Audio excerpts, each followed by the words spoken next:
It is my pleasure to welcome family, friends, and teachers of the esteemed class of 2019 to senior recognition. This is the first of our ceremonies that honor each of these creative, loving, intelligent, caring, athletic, hilarious at times, artistic, musical, and just all-around stellar seniors. This evening is where we celebrate how special Carmen, Diana, Victor, Jay, Katie, Julia, Victoria, Elsie, Davis, Sam, Christopher, Tyler, Hannah, Irina, Anders,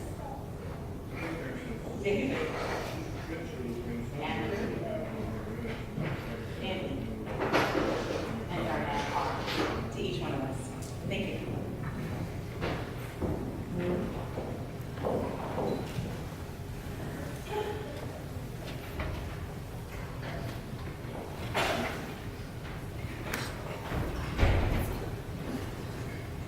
Please bow your head for me, prayer. Dear Heavenly Father, be with us tonight as we begin this program. Please be with the speaker so that he can bless us with his words. Thank you for this tonight. Thank you for blessing the seniors with amazing parents and family to get us this far. Amen.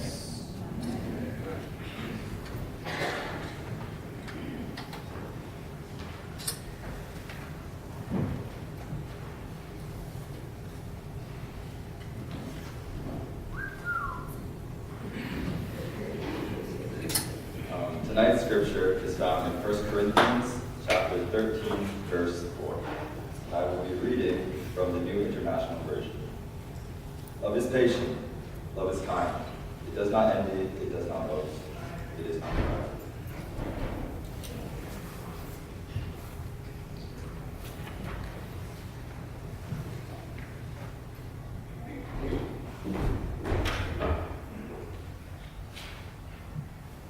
The speaker that the class of 2019 has chosen for this evening is well known to you all, but hopefully I can share some facts that you may not have known about him. This is his third time being a high school principal. He loves sports and music, and with, in his own words, a large, eclectic collection of songs. His peers have called him a happy grump, somehow able to be happy while still being angry at the same time. But this is not his only title, for he has also rightfully earned the position of head cheerleader here at PSAA. Throughout the last 12 years, PSAA has had quite a few principals. Some great, and some, well, anyway. After a few switches, we finally found someone to permanently fill the position. Someone who has established the perfect balance of leader, mentor, teammate, and friend, and who has proven constantly that he truly loves and is boundlessly proud of our student body. So, without further ado, ladies and gentlemen, that includes us now, class of 2019, please join me in welcoming our speaker of the night. We admire him, we trust him, we love him, Mr. Ron Jacobin.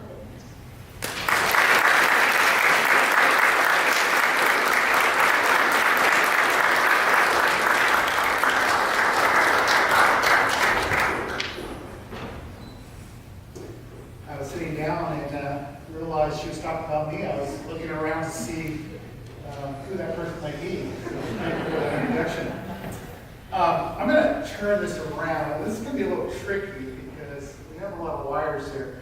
But I'm going to do my best to kind of move this around. Is that okay? I asked Diana for tips on the way home. I drive the Everett van. Diana said, don't have your back to us, look at us. And so this is actually for my good friend, Diana, who I affectionately call Lady Di. so I'm going to move this around here. This only adds to my nervousness because all the adults are behind me now, looking at the back of my head. So I will begin. I have to start by saying, you guys look so good. You guys look so good. I don't know if you saw me out of the corner of your eye as you were walking down, but I was over in the corner behind Pastor Troy there, and I couldn't stop smiling because you guys look absolutely amazing. Well, good evening, family, friends, and most importantly, graduates. I want to start off with a confession, because confession is good for the soul. This right here, right now, is the toughest talk I have ever had to put together, ever had to prepare for. And this can be attested from Sam, who has asked me countless times this week, Mr. J, what is your text? Mr. J, what is your text? And I think about 35 minutes, is that right, Steve? 35 minutes before the program, I texted Sam the text, and he did such a marvelous job. I put together sermons. I prepared speeches for speech class in high school. I took speech in college. And I gotta say, this right here has put me to the task. And I have to explain it in terms of why it has put me to the task. It's because of my opinion of you. Let me begin. I want to talk right now about life hacks. You guys know what I'm talking about? Have you heard that term before, life hacks? It's kind of random, I know. But I want to talk to you about life hacks. The term life hack refers, if we don't know what it already means, it refers to a shortcut, or like I like to put it, a fun method to help us accomplish a task easier or better. Now, I don't know if you can relate to this, but if you're like me, every now and then on a Friday night, especially right about now, I might be on my sofa surfing Instagram or Facebook, and down as I scan, somebody invariably, almost every single weekend, posts something about cool life hacks. And I have to admit, I may have read it before, but I'm going to click on that and read it again. And I would love to share with you some of my favorite life hacks. Because if nothing else from this talk tonight, maybe there's something practical that you might take with you on your journey in life. So here are a few of my favorites. This one is for the guys. Okay? And guys, I say this is for you because I can relate to this one. And I don't know if you have found yourself in need of doing an ironing job. Are there any guys here that are pros with the iron, or do you have mom and dad that usually kind of help you out a little bit? I know in my household now, it is mostly Mrs. J that does the ironing in our household, and occasionally I will wield an iron. But more often than not, I find myself doing this creative thing called the dryer fluff. Do you guys know what I'm talking about? Anybody do the dryer fluff out there? Don't be afraid to raise your hands if you know what I'm talking about. It turns out that I have been doing it incorrectly all these years. Because I throw the clothes in there and I do it on, I do it not on heavy heat, I do it on light heat so that it doesn't ruin the clothes or anything. And I fluff it around, and for better or worse, I feel better about myself when I put the article of clothing on. But here's the life hack. And this is good for college especially, guys. This is the life hack. Throw those wrinkly mess of clothing into the dryer with 2 or 3 ice cubes.